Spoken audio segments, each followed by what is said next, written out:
In the beginning, God created the heavens and the earth was a formless and desolate emptiness. And darkness was over the surface of the deep, and the Spirit of God was hovering over the surface of the waters. Then God said, "Let there be light," and there was light. God saw that the light was good, and God separated the light from the darkness. God called the light day, and the darkness he called night. And there was evening, and there was morning one day. We're going to focus on today in verse 2, two different words. It says, "And the earth was a formless and desolate emptiness." So, this is what existed before God created the heavens and the earth. So, from this formless and desolate emptiness and darkness over the surface of the deep, God created light, and he separated the light from the darkness. Now, this is relevant to us in many different ways, but today I'll talk about how it applies to our lives and how we should trust in God in all circumstances, allowing him control of anything that we can put into his hands and following his command in order for him to separate light from darkness and to create order itself in our lives. So we'll look at these two words again. First, being this formlessness. It says, "And the earth was a formless and desolate emptiness." So this word being used here in the Hebrew means vain or vanity. Vanity is seen as being this vapor that just dissipates into nothing. And so these things are all conveyed, but it also conveys confusion, without form, wilderness, nothing, an empty place, or waste. So we see that it's more than just a void or an emptiness. There's also a lack of order, confusion, chaos.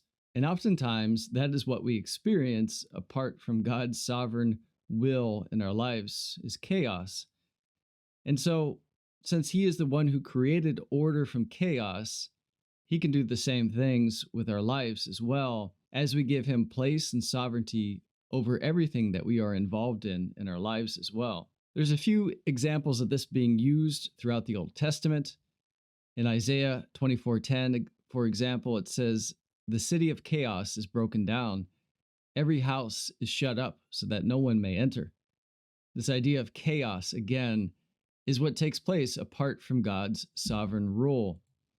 In Isaiah 40:23, it says, "It is he who reduces rulers to nothing, who makes the judges of the earth meaningless." So again, chaos, meaningless, vanity. These are the things that take place apart from God. In Isaiah 59:4, it says, "No one sues righteously and no one pleads honestly. They trust in confusion and speak lies. They conceive trouble and give birth to disaster." So confusion here is that same word. So we see confusion, we see meaningless, and chaos.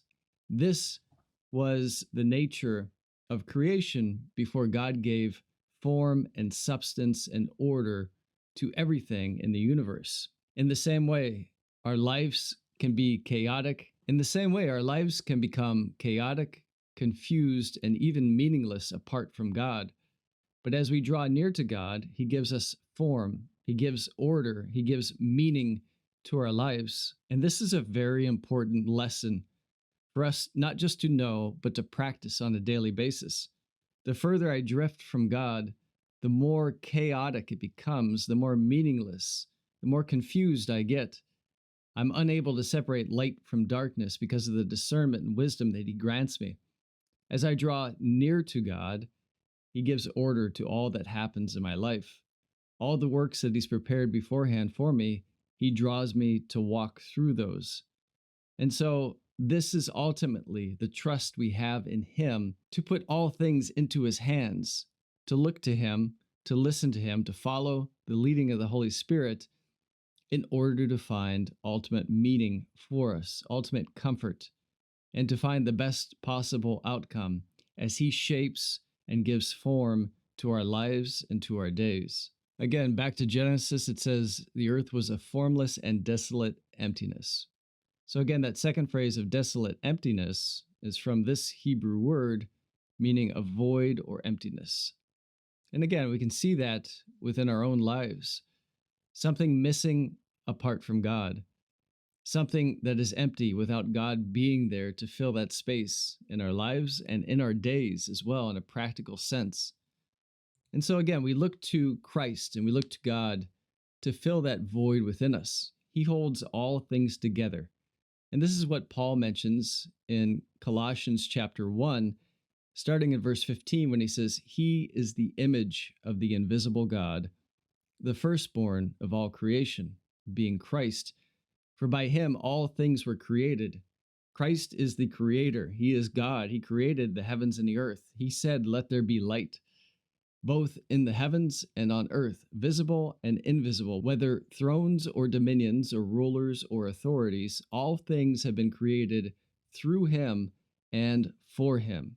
He is before all things, and in him all things hold together. He holds the universe together. He holds the stars, the planets, and everything in place. And as we give and trust him with all things in our lives, he holds us together. He holds our days together. He holds our thoughts and our hearts, our families, our jobs, our homes. Everything that we have, he holds together. That's who he is. That is the God that we know and we serve. That is Jesus Christ, the image of the invisible God.